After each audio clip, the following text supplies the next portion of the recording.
Everyone, I'm Marion, and I'm so lucky because today for our autistic acceptance campaign, we're talking to the brilliant Kaydi from Diversified. Hi, Kaydi. Hi. So today I wanted to speak to you about the importance of peer support and listening to and validating autistic voices. You've been running quite a lot of groups for a wee while now. What is it that people get out of the diversified social groups? One of the things that are mentioned by a lot of young people and their parents is it's a lot less judgmental at the groups. They feel more accepted and that they can be themselves. Like the amount of young people who come in and just fling their shoes off and run off to where they want to be and just immediately get into it. Whereas most places they'd just be like, oh, people, no thank you. They're not having a camouflage, they're not masking. Yeah. Yeah. That's really nice that they're feeling a lot more relaxed then, that they can just sort of go in and be themselves, so that because they recognize themselves and the other people that are there too. Yeah. You mentioned earlier to me about their sensory needs and sort of people being sort of really careful with each other's sensory needs as well. Yeah, because we're all autistic and neurodivergent, we all have very different needs.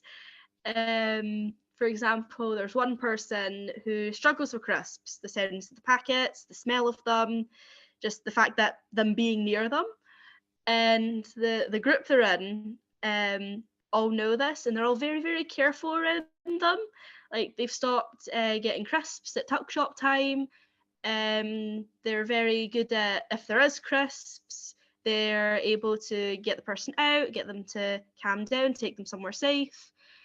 And they're really good at working around that so that this person's comfortable.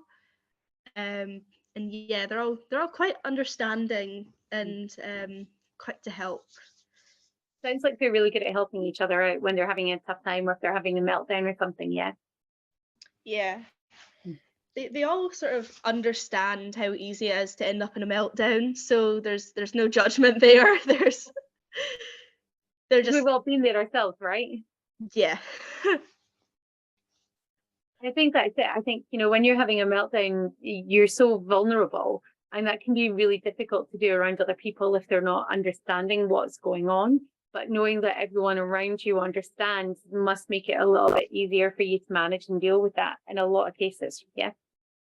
Yeah. It's a lot less awkward afterwards, where instead of having to explain, there's like, no, you don't have to explain. I had one like last week. It's fine. Right. And Yeah. could be about the same thing or could be about something totally different. Yeah. How about stimming as well? Do you see a lot of people stimming quite frequently? Not when they first come in, because they don't quite know what to expect. They're used to getting weird looks for like the happy flaps and the tiptoe feets and like the loud fidget toys and stuff. So when they first come in, they're quite nervous. You don't really see a lot of it, but once they're sort of comfortable with the group they're in, you see a lot more of it. Like there's people who drag out the sensory box when they first come in and go for their favorites. There's the people who just continuously walk around with a fidget toy, or they walk around just randomly going like this, or pacing across the room. Mm-hmm. It's a lot more obvious that they're stimming. So yeah. That's really cool, isn't it? Because stimming helps us to regulate so much. So having that space that's outside of your house where you can do that really freely must mean an awful lot to folks. Yeah. Yeah. You said something really interesting to me earlier about the language that you see younger kids using to describe themselves as well. Do you want to talk about? Yeah. Quite a lot of our younger ones, our young people, they use healthier language to describe autism and neurodivergence. Like you don't hear them say, "Oh, I have autism and I'm high functioning." You don't. It's very rare you hear that with young people. they're all quite up to date on that, and they know what they're talking about. Whereas when it comes to some of the parents who are autistic themselves or aren't, they use a little more outdated language, and I think that's because the young people, they know they're autistic and they've known for a while, and they're so used to all of this language and stuff, whereas the adults, they've grown up around that sort of language. They are getting diagnosed really late in their lives. Like my mum, she was just diagnosed last year and she's nearly 36. Like, Congratulations to her. and and they're not quite used to that language yet, so they still have things to learn, but it's great that they're trying. And like if someone says, "Oh, that's not the best language," they're like, "Oh, isn't it? What is?" Mhm. And they're quick to say, "What is the right terms?" Mhm. So yeah, So they're open to listening to the other folks that are around them to sort of hear what they're most comfortable with, so then they can match up that way. Yeah. yeah, they're very eager to learn in general, because to some of them it's a newer concept, some of them it's not, and either way, there's still always more to learn. So It's probably good for the parents as well, getting that social contact with each other and then getting that validation, and seeing your kids being really happy and settled and your child feeling validated and listened to in these peer support groups must be good for both the child and the parent, I would imagine. yep. There's Yeah, quite a lot of friendships with both the young people and the adults that have built up over the months that we've had them. that's really cool. And do you think that they maybe feel a bit more listened to whenever they're at the diversified groups? Um, they certainly come to us with any problems they have, because they know that we understand them and that we're able to sort of figure out ways to help them. Like there's one person who is even mentioned. It's like the first place they felt listened to, because all of these other places they've gone to have completely ignored what they've said and went with just random information off of Google.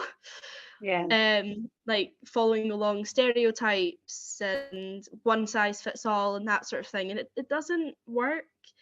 yeah. And to feel listened to and knowing that they'll be able to help you and know what you need, it's a lot better.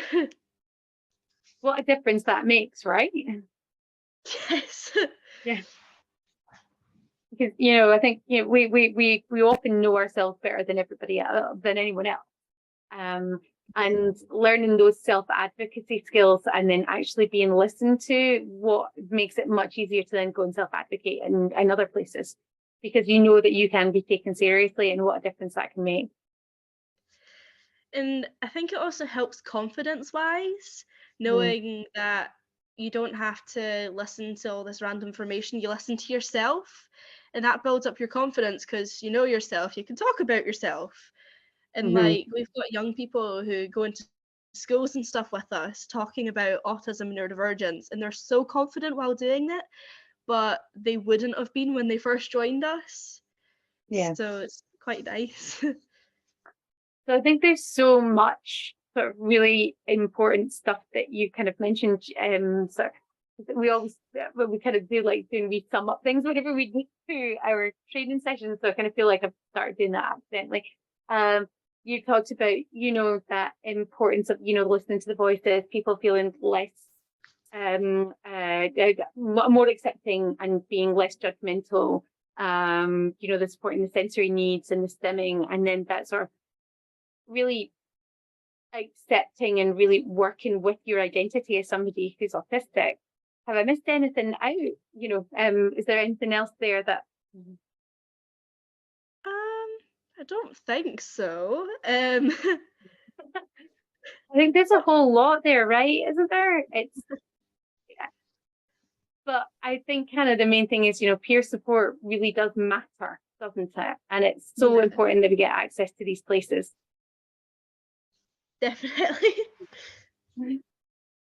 Well, Dave, I think Thank you so much, Kaydi. As always, it's a complete pleasure speaking with you, and it's brilliant to learn a wee bit more about your groups, and hopefully have a chat again soon. Yep. Brilliant. Thanks, everyone. Bye.